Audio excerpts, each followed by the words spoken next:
Bien, pues nos vamos a poner al día con lo que sabemos a propósito del coronavirus. Estamos ya con Pascal Fuente. Pascal, esta pandemia, buenas noches primero que nada, que ya lleva 151 millones de contagios a nivel global, más de 3.200.000 muertos. Hay casos que son muy dramáticos, como por ejemplo el de la India. Y las imágenes que nos han llegado allá son francamente devastadoras. Sí, han sido muy impactantes. Buenas noches a todos. Primero que nada, el caso de la India ha resaltado de manera muy dramática, ya que esta semana, recordemos que son cerca o más de 1.300 millones de habitantes y que solo en una jornada se registran cerca de 390.000 casos, con un crecimiento exponencial y muy alarmante. El martes de esta semana incluso comenzó a llegar ayuda internacional para enfrentar esta emergencia. Es la variante India la responsable de este desborde en las infecciones. Es algo que se han preguntado los especialistas. Y de la variante India, ¿qué es lo que sabemos? Que ya está presente en 19 países, entre los que están Suiza, por ejemplo, Grecia e Italia, entre otros, y que es una variante de interés. Lo habíamos mencionado en otros bloques, que hay dos clasificaciones, de interés y de preocupación. Ya que todavía no ha podido estudiarse de manera más contundente, es que se considera de interés. Lamentablemente, la posibilidad de secuenciación genómica en ese país es muy reducida, pero lo siguiente, que es lo que estamos viendo también en imágenes, es lo que más ha llamado la atención, que de la secuencia, que tiene 30.000 letras de ARN, hay mutaciones que se leen como las patentes, que era lo que veíamos antes, y que significan que el virus ha evolucionado con cambios muy preocupantes. India ha registrado ya un promedio de 2.600 muertos al día y una de las zonas más afectadas es Maharashtra. Lo que sí se ha planteado preliminarmente es que la vacuna Covaxin, que es una de las vacunas que se está ocupando en la India, la variante India, y neutraliza la variante de la India. La variante India, pero esto en unos estudios preliminares porque hay poco todavía información. ¿Qué otras cosas sabemos respecto a esta variante India? Escuchemos. Y esta proteína tiene muchos carritos de tren. Estos carritos de tren tienen propiedades químicas distintas. Y al tener propiedades químicas diferentes, van a interactuar de manera distinta con este receptor. Tiene además en esa misma proteína dos mutaciones más que se presume la harían más virulenta y se presume que sería más, favorecería tener una infección sistémica. Sin embargo, en el país completo no se sabe cuál es la prevalencia de esta variante y por lo tanto la India realmente está a ciegas porque hace una ínfima cantidad de secuenciación, de vigilancia genómica. Y ya lo sabemos, la vigilancia genómica, la secuenciación genómica es muy importante. Iván, en otros temas, Estados Unidos ha indicado a sus habitantes que están vacunados contra el COVID-19 que no estarán obligados a usar mascarilla en algunos espacios públicos. Eso ya pasó en Israel, y que fue el país que avanzó más rápido en el tema de vacunación y en cuanto lograron una cierta inmunidad, liberaron el uso de mascarillas en lugares públicos. Estados Unidos hace lo mismo. Exacto. Son parte de las modificaciones que han presentado las normas sanitarias de la CDC. Recordemos que es la CDC, el Centro de Control de Enfermedades de Estados Unidos, y también como parte de los incentivos para que la población se inocule. Acá les estamos mostrando un cuadro comparativo que publicó este mismo organismo, la CDC, donde se muestran desde las actividades más seguras a realizar para los vacunados y no vacunados, y con y sin uso de mascarilla. Ahí podemos ver hasta, por ejemplo, ver que solo en un caso las personas que están vacunadas tienen que usar la mascarilla, que es en estas grandes aglomeraciones. Como por ejemplo actividades deportivas que sí se están haciendo en Estados Unidos, algunas ya con público.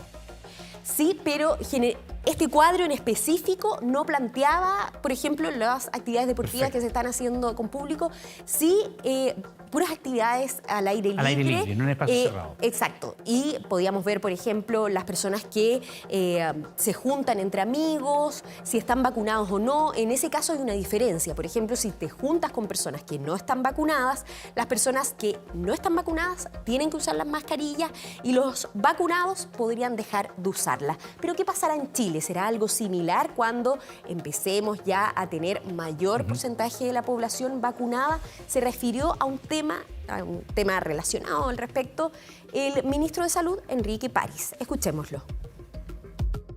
Nos ha pedido el presidente de la República y estamos trabajando en eso, en el carné verde, es decir, un carné que certifique que uno está vacunado con las 2 dosis y tiene más de 14 días después de la segunda, y en un probable pasaporte verde también, que hay que estudiarlo a nivel latinoamericano o mundial, y por eso el presidente siempre ha insistido en que ojalá la Organización Mundial de la Salud sea la que lidere este tema con respecto a la validez de las vacunas a nivel internacional. Es decir, aquellas personas que tengan sus dosis al día, sus 2 dosis, más los 14 días después de la segunda, contar con una carné verde, pero eso lo estamos estudiando y creo que debería ser un estímulo bastante importante para que la gente se vacune. Bueno, y escuchamos del siguiente medicamento el año pasado y esta semana volvió a aparecer. El Favipiravir, que se conoce también como Avifavir, o con otras marcas, se ocupó en el comienzo de la pandemia en países como Rusia o incluso Japón. Buscándolo en Wikipedia hoy, podemos ver que en su definición destacan que fue encontrado altamente eficaz en la primera fase de los ensayos clínicos. Pero, ¿qué dicen los estudios al respecto? En este momento le preguntamos al fundador de Epistemónicos y director del Centro de Evidencia UC, el doctor Gabriel Rada. La evidencia que hay muestra que no sirve. La evidencia que hay muestra que no sirve. Siempre puede ser que algún estudio descubra un tipo de paciente, un momento, una combinación, una dosis o algo que realmente diga que puede tener algún rol, pero todo lo que se ha hecho hasta ahora en los estudios de más calidad muestra que no ha tenido beneficio. Entonces, es un medicamento entre poco prometedor a un medicamento que debiera dejar de ocuparse, depende de cómo uno lo quiera poner, porque en la práctica hoy día hay tantos medicamentos, algunos mucho más prometedores que este, que si uno quisiera concentrar los esfuerzos, probablemente los pondría en otra parte.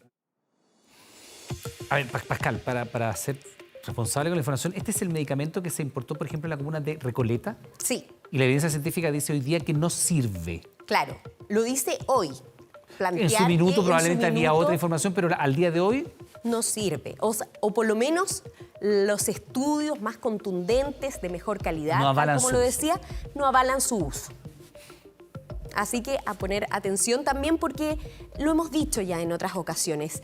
El COVID-19 y todo lo que tiene que ver con los medicamentos, las vacunaciones, está en constante evolución. Sin embargo, hay medicamentos que también, y las vacunas, que si ya se ha asegurado que es seguro, hay que confiar también. Y también hay laboratorios grandes como Pfizer que están trabajando también en antivirales. Otros medicamentos, como este antiviral, que consiste en trabajar en la estructura, porque la proteína que genera el COVID-19 para seguir en su ciclo y para cumplir su reproducción, hay un elemento que se llama proteasa, que hace que se divida esta proteína, y eso es lo que impediría el antiviral de Pfizer.